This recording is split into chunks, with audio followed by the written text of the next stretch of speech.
আজকে আমরা করব Krishnanagar government girls high school, অর্থাৎ এখানে একটা বালিকা বিদ্যালয়ের কৃষ্ণনগরে, যেটা সরকার অনুমোদন প্রাপ্ত 2 নম্বর স্কুলটা আমরা করব ইতিহাসে। তো দেখো, দেখতে থাকো, এক এক করে আমরা প্রশ্নগুলো সমাধান করছি।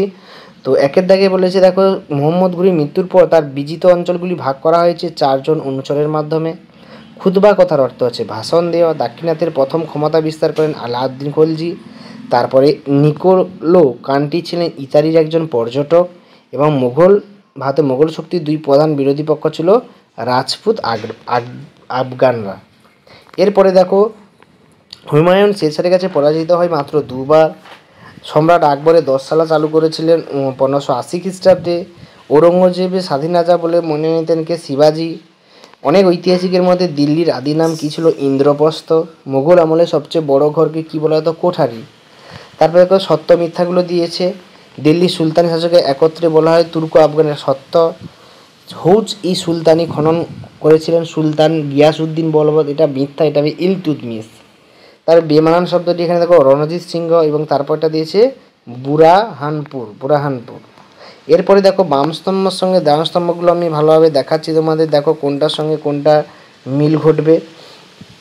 প্রথমে দেখো তোমাদের দিয়েছে খলজি বিপ্লব। খলজি বিপ্লবটা এখানে হচ্ছে ইলবারি তুর্কি অভিজাতদের ক্ষমতার অবসান।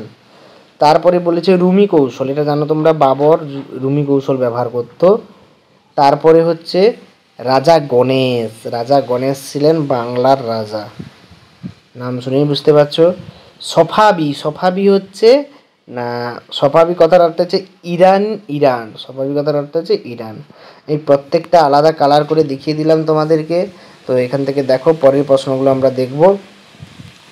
তারপরে বলছে, দেখো, ইবন বতুতা কোন দেশের অধিবাসী ছিলেন? ইবন বতুতা মনে হবে মরক্কো দেশের অধিবাসী ছিলেন। আমুক্ত মাল্যদ গ্রন্থটি কোন ভাষায় লেখা? এটা আছে রাজা ভাষায় লেখা। চল দিনারের যুদ্ধ কাদের মধ্যে হয়েছিল? কৃষ্ণদেব রায়ের সঙ্গে হয়েছিল। ওয়াতন কথার অর্থ হচ্ছে নিজের ভিটে। এই দুটো প্রশ্নের উত্তর আমি দেখে বলছি। তো তারপরে দেখো, কাকে চিরাগি দিল্লি বলা হয়? সুফি সাধক শেখ নাসিরুদ্দিনকে। ঠিক আছে। স্যার টমাস রো কোন মুঘল সম্রাটের রাজসভায় দুধ হয়ে এসেছিলেন? জাহাঙ্গীরের আমলে।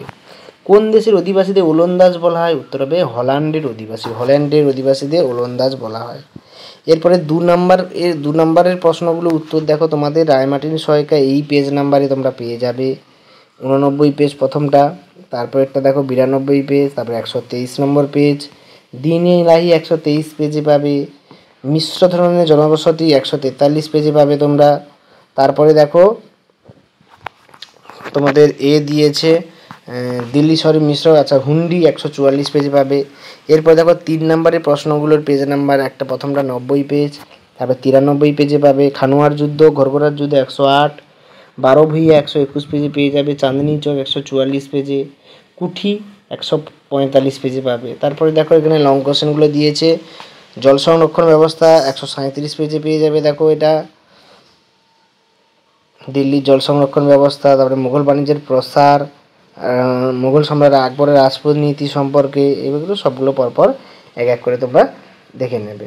তো এই হচ্ছে তোমাদের 2 নম্বর স্কুলের প্রশ্ন। পরের ক্লাসে আমরা 3 নম্বরটা আলোচনা করব। সকলকে ধন্যবাদ। ভালো করে পড়াশোনা করো এবং চ্যানেলটাকে ফলো করো।